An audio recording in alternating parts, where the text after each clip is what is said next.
જય માતાજી। આ જો આપણે ફિલાટેક્સનો શેર લીધો, ફિલાટેક્સટાઇલ, અને આ રહ્યો આપણે શેર લીધો હો 68 રૂપિયે અને 54 પૈસે લીધો હો। અત્યારે રનિંગ 67 રૂપિયા અને 34 પૈસે ચાલી રહ્યો। આપણને લગભગ 300 રૂપિયા જેવું પ્રોફિટ મળ્યું છે। કાલે આપણે લીધો તો કાલે તારીખ હતી 27/11/2024।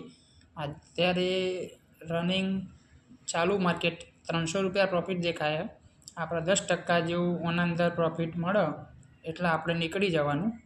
એટલે અહીંના શોર્ટ ટર્મ માટે થોડા શેર લઈએ અને આપણા સેટઅપ પ્રમાણે કામ કરીએ।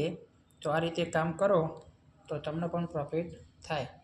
જુઓ તમે આ ફિલાટેક્સ અને એનો ચાર્ટ અત્યારે રનિંગ ચાલી રહ્યો 66.33 અને લગભગ 2-3 દિવસમાં આપણને આપણો ટાર્ગેટ મળી જશે।